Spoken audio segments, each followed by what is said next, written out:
Hi, I'm Sarah Delicate with BBMD Consulting, here to share 7 factors you cannot afford to ignore as a manager within an outcome-based funding environment. It does not do anyone any favors to pretend that everything will remain the same in an outcome-based model. This will only encourage people to hang on to past behaviors and cultures and might result in your agency getting stuck. As you may already have experienced, the transition to outcome-based changes almost everything.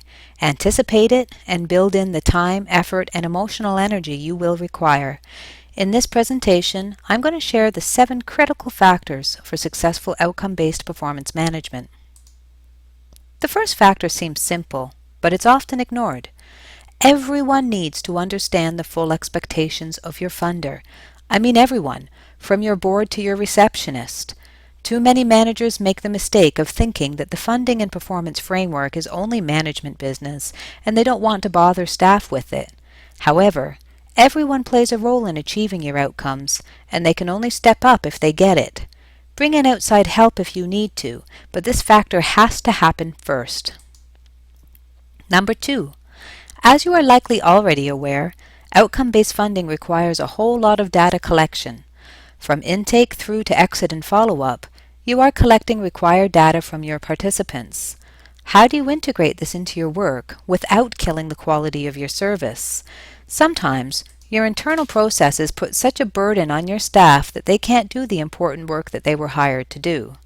Or, the process leaves your client feeling so degraded, unmotivated, and labeled, and they don't return. How can you influence your outcomes if your clients disengage? The third factor is data integrity. Your funder will evaluate your progress and results based on the data that you collect and input into their system. If your staff do not fully understand how important each piece of data is that they collect and enter, their efforts become, mediocre. Data integrity requires that staff see their reports regularly, allowing them to see firsthand what the funder is understanding about your agency's performance story. When they see errors, they will challenge and correct them. When they see a poor performance story, they will innovate to meet standards. This cannot be done in a corner office by administration.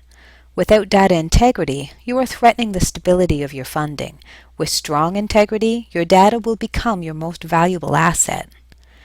Data integrity also requires that you have the in-house talent for data analysis. Your data will tell you more than just what your funder requires. If you and your staff really understand how to read and understand all of your available reports, you can use this information to become very client-focused. Which clients are moving most effectively, and with which counselors? Why? Which clients are getting stuck? How can we be tailoring our services to their specific needs? It can allow you to become more competitive, giving you the data you need to form strategic partnerships in your community or to get you on the radar of other funding bodies. Once you tap into the power of your business intelligence, you will truly understand the power of outcome-based performance management models. With all this great data and powerful data analysis, we want to fuel a culture of continuous improvement. What results do we want to see improve over the next while? What specifically are we going to do? Who's going to do it? How will we know if it is working? All staff are at the table and their ideas and thoughts are valued. This drives purposeful and ongoing service innovation and change, and before you know it, it will be part of your culture. Critical factor number 6 is around outcome-based accountability, which is very different than activity-based accountability. Each staff member is a part of your whole, and your whole has to add up to the results that the funder must see by the end of the year. So each staff member must carry their own piece and be accountable for it. If not, you risk coming up short. But holding staff accountable to outcomes requires that they have a reasonable amount of flexibility on how they achieve those results. If you have developed mandatory processes that has removed all human thinking out of their job, then you cannot hold them accountable for the results. As a manager, it is key that you understand the best practices in outcome-based accountability. Lastly, effective outcome-based management requires that you also build your skills in change management. Change implementation delays are often about people getting stuck in transition. What often seems like resistance is in fact people stuck. Staff frequently discover that the activities, practices, and techniques that they have relied on for decades are not achieving the results that are desired.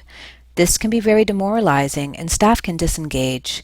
Change management requires that you pay careful attention to the people side of change, bringing the best out in your staff. Let's recap the 7 critical factors you must pay careful attention to as a manager in an outcome-based model. Critical factor number 1.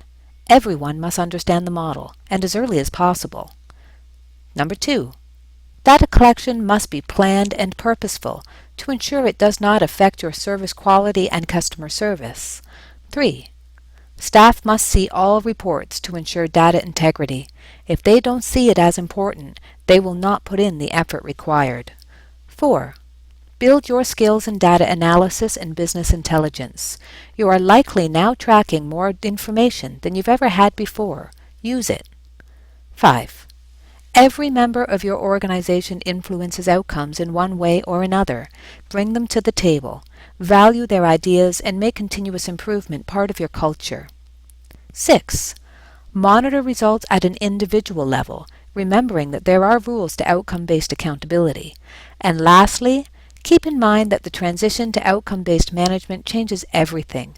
Brush up on your change management skills and make sure you're attending to the people side too. Managing in an outcome-based framework is both challenging and rewarding. BBMD has put together a 3-part webinar series to help the Employment Services Agencies of Employment Ontario. Module 1 explores the recommended changes in accountability and your internal management practices. It also shares the best practices in employee engagement. Module 2 dives into the internal performance management practices of your agency while having a look at the detailed service quality report with a brand new set of eyes. Lastly, Module 3 focuses on all the other reports available at VOIS and explores how to start building your skills in business intelligence. Don't miss it. Register today. 3-part series starts Monday, September 10th. You can find us at sarahdelicate.ca. We will help you make sure that all your pieces add up to results.